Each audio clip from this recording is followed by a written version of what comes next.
Good day. My name is Marty Gunderson. I'm from Quidney Lifestyle Design.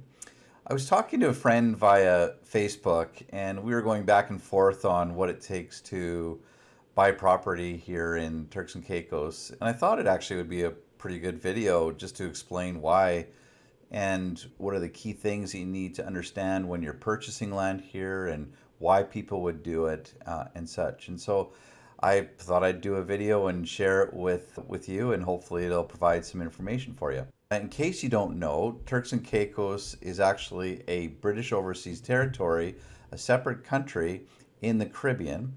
And so it's about an hour and a half flight from Miami down to Turks and Caicos. It has a number of direct flights, specifically in Canada, from Toronto and Montreal. As you can see, we're north of the DR, Dominican Republic, as well as we're east of Cuba. Now, the other thing that's interesting is Turks and Caicos is actually made up of 40 different islands. Now, there's the main islands, which I'll point out. This is West Caicos, Providenciales, or Provo, which is the most populated and the one that I'm staying on right now. You have some small islands here called Keys.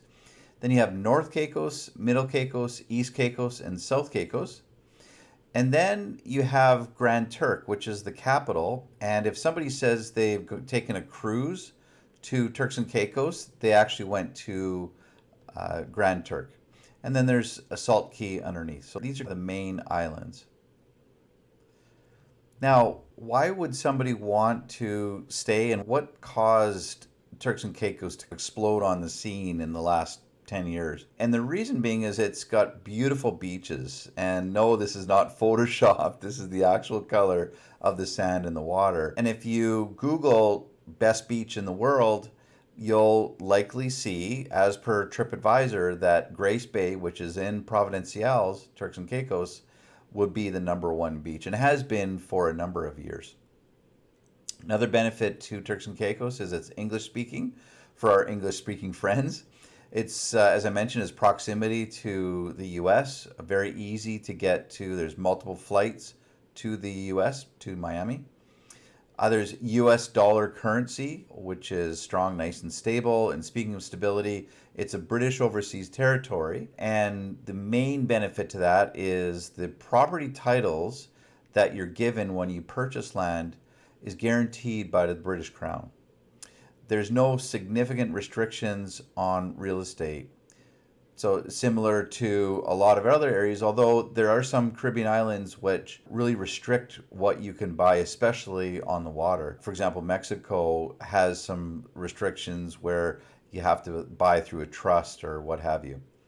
There's no direct taxes on the island, so that means there's no income taxes, there's no estate tax, capital gains tax, property taxes, or corporate taxes.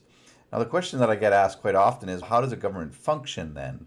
And the reason why it can do that is it takes duties. And the main duty would be when you purchase property, you have to pay a stamp duty on that, as well as when you bring anything into the island. So anything that you import into, there's typically a duty that you have to pay, or the store owner has had to pay to bring it onto the island. Now, interestingly, the properties have gone up fairly significantly in the last 2 years with all the changes, COVID and lockdown. But relative to a lot of other islands like the Bahamas, it's actually fairly reasonable as far as the price. Now, when you purchase land, there's a clear path to residency. So there's a set program that if you buy, and there's an application process for character references and such, but you can get residency when you purchase land here in Turks and Caicos. And if you're interested, you can actually get citizenship. That's a little more involved. It's not guaranteed, and there's an application process, but there is that ability. There's a large Canadian community down here where we play hockey and talk about Tim Hortons coffee. And a lot of companies down here are actually owned by Canadians. You look at the banks, there's CIBC, RBC, Scotiabank, just to name a few. Lots of direct flights from Canada, as I mentioned. There's stuff in Toronto and Montreal. Now, moving to Turks and Caicos, actually, there's really two main ways of doing that. I call it one is a partial departure where you still have assets in Canada. You haven't moved fully away from Canada, so you're partially, and so you're a temporary resident. That just means that you still can come and go as you please in Turks and Caicos, but you do have some tax consequences being still having one foot in Canada. With a full departure, meaning that you're non-resident, you would then have the ability to become a full permanent resident of Turks and Caicos, become a non-resident Canadian. And this is where I strongly recommend hiring an accountant that practices in immigration that could help doing tax returns and such to make sure that you do it properly when you become a non-resident.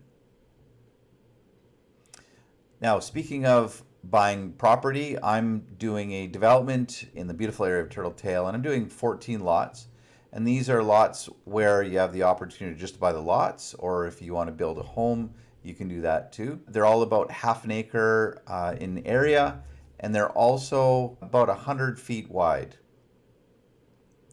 Now, the interesting thing with this property is that it's on a lake, so it's waterfront, but you also have ocean views and you have beach access to a beautiful beach. So you've got, you're on the water, you also have a gorgeous view. And let me share with you the other side. So this is, we call it the bank views. It's absolutely spectacular. And as I mentioned, there's also the beach access. Now, there's no restrictions for these lots. You can buy the lot and hang on to it for 10 years if you'd like, or you could start building right away. What's interesting, as I mentioned, you could build, when you buy one lot, you can actually build two homes. So you may want to have a main home and then one as a guest house or one that you rent out, but there's no restrictions on what you can build and when you can build it. This area is really getting busy, and it's a great area. It's very expensive. The most expensive single family home in Provo is actually Turtletail Estate, which is about 1,000 yards from this property. Another gorgeous property, Paradiso Del Mar,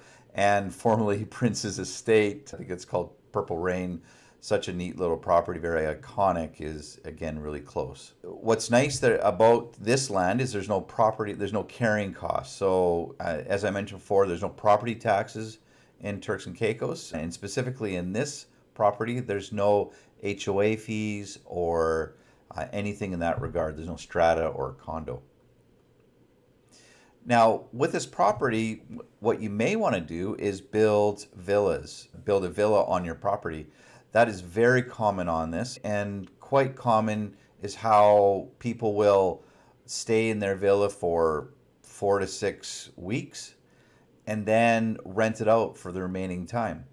And they do that because the amount of income that villas make, especially in this area, is tremendous. I pulled up the Airbnb listing for this area. As you can see, there's absolutely gorgeous. I was part of the design and build team for Sandy Bottom Villa. Right now they're charging $4,000 a night, as well as I was part of the design and construction team for Windchime Villa, and they're pushing $5,300 a night. So the amount of revenue that these villas can make while you're not home is tremendous. I've done a villa rental pro forma. These numbers are not guaranteed, and I encourage you to do your own research.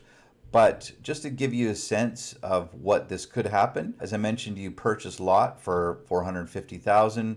There's some closing costs and the stamp duties of 11% as an estimate.